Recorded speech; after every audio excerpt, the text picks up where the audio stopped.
So the next group even has more drama than the initiative, and so much that we still kind of don't know what's going on with them. And that's Undead Labs slash Microsoft Studios, and you probably know them from the State of Decay series that they're doing. Heard of it? Never played any of them. Yeah, became kind of a big hit in the 360 era, and then started picking up slack and doing very well. They're basically their survival zombie kind of games, kind of like not highly, but more survivals like The Forest or like Ark, survival zombies, yada yada yada. But in and this is a pretty long one, so you'll have to go with me on this. In 2020, the studio announced their next title, State of Decay 3, for Xbox Series X and PC. In July 2021, Undead Labs opened a second studio in Orlando, Florida, focused on developing the animation technology and Unreal Engine 5 for Undead Labs, as well as other studios under the Xbox Game Studio banner. Strain, the co-founder of Undead Labs, left the company by October 2021 and founded another studio called Possibility Space, I guess is what it's called.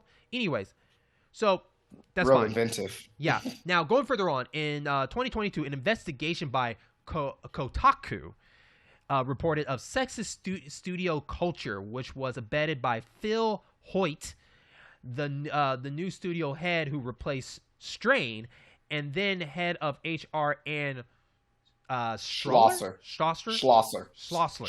Schlosser. Slosser.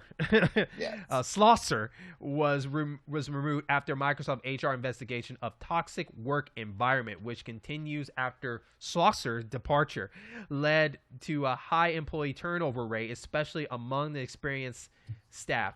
These issues, combined with a lack of design vision, contribute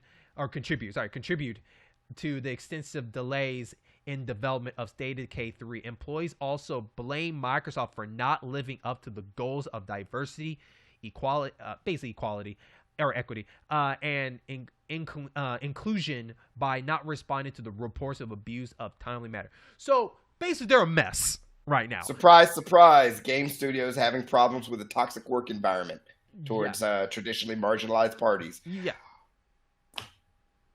It's a mess, and State of Decay 3 is being suffered for that, and it's been delayed, and who knows when this game's coming out. That's my thing. I was like, we're not going to hear anything about this game for a while. Here's the thing. This studio is having problems that studios on the level of Ubisoft and Activision have, and they haven't even released any like must-play banger, games. It's a cult following. They have a cult following with the State of Decay. It's a very cult following game. It's a cult following. Cult following doesn't get your studio totally tossed up in the air, especially when a lot of the experienced people are gone. I understand cult following is a cult following.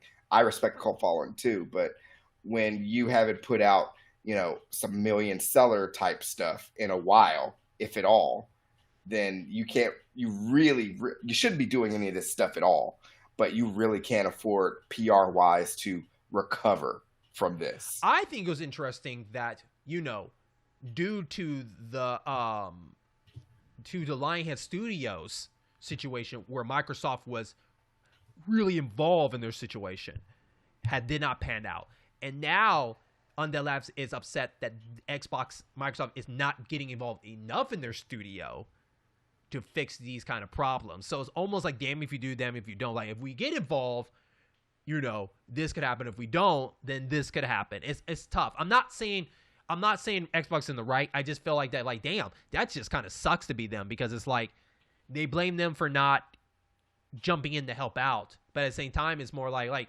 well, you guys should be able to handle the problem too. But it sucks if your head person is not doing the right thing either. So it kind of sucks. So. No, I agree. It sucks. It sucks, especially if you're an employee trying to do something that you're passionate about, and you feel just every time you come in, you're just shat upon. Then honestly, I'd want to just burn that mofo down anyway. But the fact that then head of HR and Schlosser removed after an HR investigation, that just goes to show.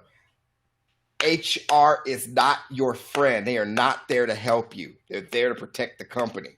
Mm-hmm. A lot of people don't get that. HR is not your friend, and anyone who says otherwise is selling something. Yeah, human resources misleading. Like, no, you're human, and we're using your resource to make sure we're good. Yeah, or it's like they're just telling you what you are to them. Your resources, your human resources, but your resources, and we're going to manage you. You know. Yeah. Hopefully they get cleared up, but it would not surprise me if this studio like ends up being shut down if this drama does not get fixed eventually. Because that's a lot of money invested in a series that, like you said, it probably makes $1 million, but not enough where like they're not too recognizable, right? So